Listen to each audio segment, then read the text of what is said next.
Mansour Maliki has called Shaykh Uthman ibn Farooq a pathological liar, and after examining some of Shaykh Uthman's claims, I don't think that's an exaggeration.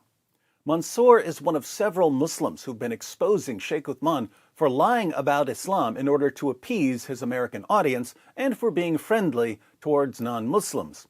But while we all certainly respect the honesty and integrity of the Muslims who keep exposing Shaykh Uthman for lying, we can't stop wondering why they're exposing Shaykh Uthman. The reason we don't understand why Muslims like Mansour keep exposing Shaykh Uthman's lies is that we think the Muslim sources promote deception in certain cases. In other words, we think that when Shaykh Uthman lies to us in order to conceal his true intentions, he's doing exactly what he's supposed to do according to the Quran and Muhammad and Muhammad's companions. But this would mean that when Muslims like Mansour expose his lies, they're actually going against the teachings of Islam. But we could be wrong here, and we are open to correction. So I said yesterday that I had one more question for Mansour. My question is about Taqiyya.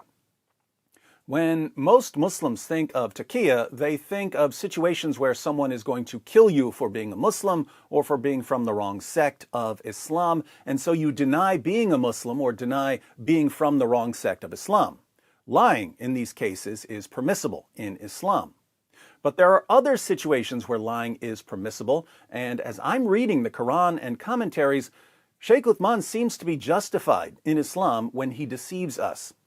Let me go through a verse of the Quran and a commentary so everyone knows what I'm talking about, and then I'll ask Mansour if he can clear this up for us. Surah 3, verse 28 of the Quran. Let not the believers take disbelievers for their friends in preference to believers. Whoso doeth that hath no connection with Allah, unless it be that ye but guard yourselves against them, taking as it were security. Allah biddeth you beware only of himself, unto Allah is the journeying. So, don't take non-Muslims as friends instead of Muslims. If you do, you have no connection with Allah, unless it's to guard yourselves against the non-Muslims. This sounds like it's saying, don't be friends with non-Muslims unless you're in a situation where being friends with them could help protect you. Notice, there's nothing in this verse about pretending not to be a Muslim. This verse is about pretending to be friendly instead of hostile. Let's read Ibn Kathir's commentary on this verse. The prohibition of supporting the disbelievers. Allah prohibited his believing servants from becoming supporters of the disbelievers, or to take them as comrades with whom they develop friendships, rather than the believers. Allah warned against such behavior when he said, and whoever does that will never be helped by Allah in any way, meaning whoever commits this act that Allah has prohibited, then Allah will discard him. So Allah will discard Muslims who become friends with non-Muslims. Similarly, Allah said, O you who believe, take not my enemies and your enemies as friends, showing affection towards them, until, and whosoever of you does that, then indeed he has gone astray from the straight path. Surah 60, verse 1. Allah said, O you who believe, take not for friends disbelievers instead of believers. Do you wish to offer Allah a manifest proof against yourselves? Surah 4, verse 144. And, O you who believe, take not the Jews and the Christians as friends, they are but friends of each other. And whoever befriends them, then surely he is one of them. Surah 5, verse 51. Allah said, after mentioning the fact that the faithful believers gave their support to the faithful believers among the Muhajirin, Ansar, and Bedouins, and those who disbelieve are allies of one another. And if you do not behave the same, there will be fitna and oppression on the earth, and a great mischief and corruption. Surah 8, verse 73. So, don't be friends with non-Muslims. But there's an exception.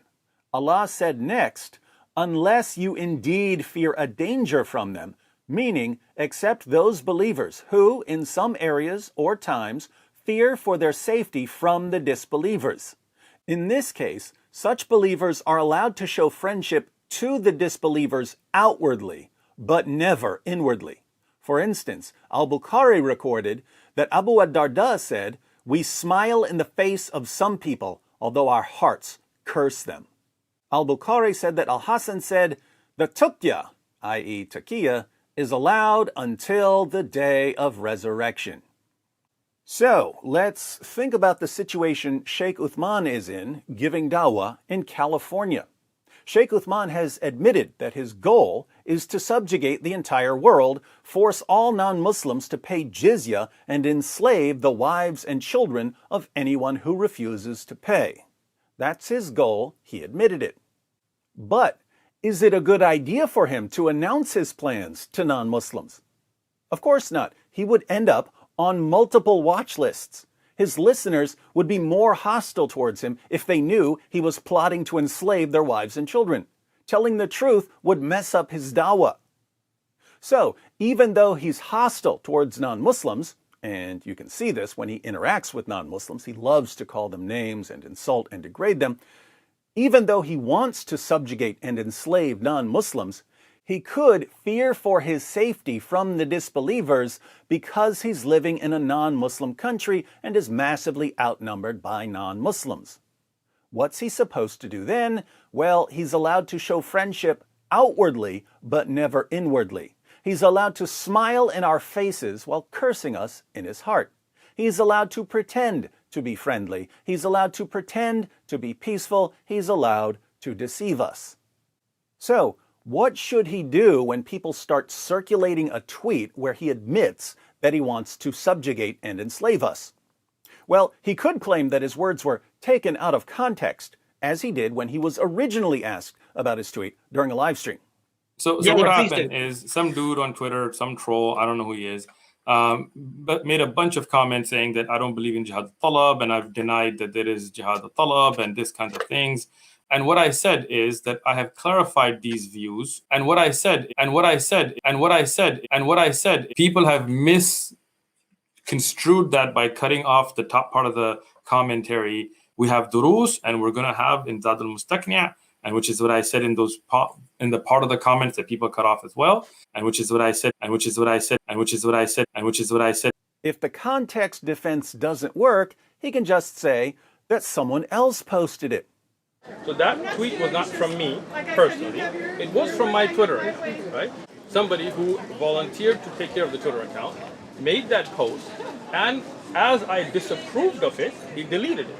As far as I can tell then, when Shaykh Uthman lies about his agenda, when he lies about what Islam teaches, when he lies about the Quran, when he lies about the Hadith, when he lies about the commentaries, when he lies about Muslim scholars, as long as he's doing it to deceive us about his agenda, he's perfectly in line with the teachings of Muhammad. That's how things seem to me. So I don't find it at all surprising when Shaykh Uthman lies to my face and when his followers cheer him on for it. But Mansour and a number of other Muslims disagree. They believe that Shaykh Uthman is doing something terribly wrong when he lies about Islam. So they clearly have a different understanding of what's permissible here. They're clearly interpreting the Quran and commentaries differently from the way I interpret them and from the way Shaykh Uthman interprets them.